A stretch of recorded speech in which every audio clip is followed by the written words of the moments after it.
శ్రీ గురుభ్యో నమః. శ్రీ శంకర భగవత్పాద విరచిత శివానందలహరి 24వ శ్లోకము.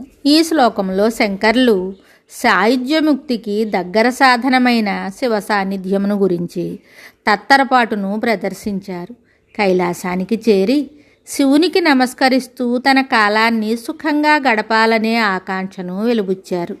కదా వా కైలాసే కనకమణి సౌధే సహగణైః వసన్ శంభోరగ్రే స్ఫుటఘటితమూర్ధాంజలిపుటః విభో సాంబ స్వామిన్ పరమశివ పాహీతి నిగదన్ విధాతॄణాం కల్పాన్ క్షణమివ వినేష్యామి సుఖతః.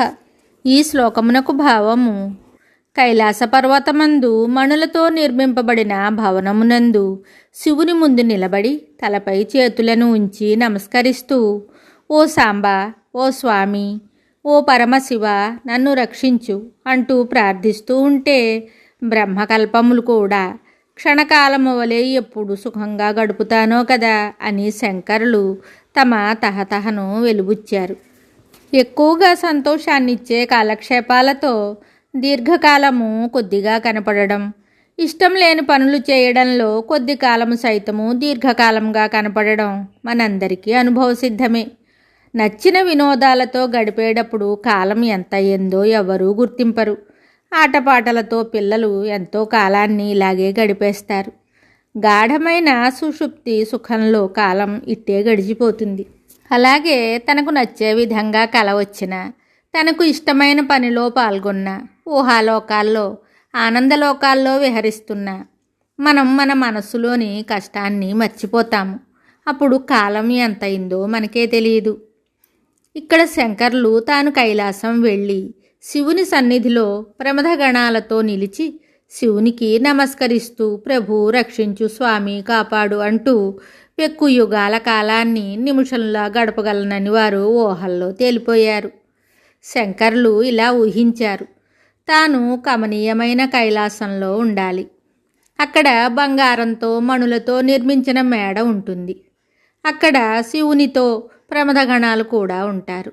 వారితో పాటు తాను కూడా నివసించాలి.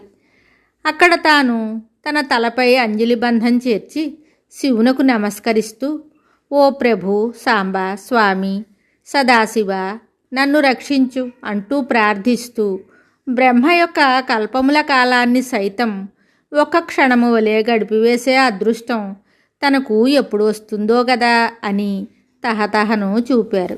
ఇక్కడ శంకరులు సాలోక్య సామీప్యముక్తులు కోరారు. శివలోకమైన కైలాసంలో ఉండటం సాలోక్యముక్తి, శివుని సన్నిధిలో ఉండటం సామీప్యముక్తి. సాధారణ మనుష్యుల సుఖం కంటే చక్రవర్తి సుఖము చాలా ఎక్కువని అందరూ అంగీకరిస్తారు. చక్రవర్తి సుఖము కంటే స్వర్గలోక సుఖము అత్యధికమైనదిగా వెల్లడింపబడింది. స్వర్గలోక సుఖం కంటే బ్రహ్మలోక సుఖం అధికమైనదిగా స్తుతింపబడింది. బ్రహ్మలోక సుఖం కంటే భగవంతుని సాన్నిధ్యమున ఉండటం వల్ల కలిగే ఆనందం ఊహాతీతమైనదిగా ప్రస్తుతింపబడింది. వేదము కూడా ఇలాగే చెప్పింది. అందుకే శంకరులు పరమేశ్వర సాన్నిధ్యంలో ప్రమథగణంతో పాటు నిలిచి శంకరునికి నమస్కరించి రక్షణ కోరటం అనే సౌఖ్యం కోసం పరితపించిపోయారు. కైలాసం అనగా ఆయన అలా ఉన్నాడట అనే అర్థంతో శివుణ్ణి కిలాసుడు అని అంటారు. అట్టి శివునకు సంబంధించిన లోకమే కైలాసము. అక్కడ శివుని ముందు నిలిచి తలపై దోసిలి ఒగ్గి నమస్కరిస్తాను అని శంకర్లు చెప్పారు. అంటే తన కాయిక వ్యవహారాన్ని శివపరం చేస్తానని భావం. అక్కడ విభు, సాంబ, స్వామి, నన్ను కాపాడు అని ప్రార్థిస్తానన్నారు శంకరులు.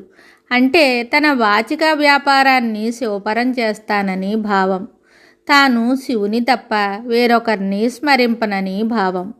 శివుని దర్శించి ప్రార్థించాలన్న కోరిక శంకరుల హృదయంలో పరవళ్ళు తొక్కుతోంది. అంటే ఆయన మానస వ్యాపారం శివాంకితమయ్యింది అని అర్థం.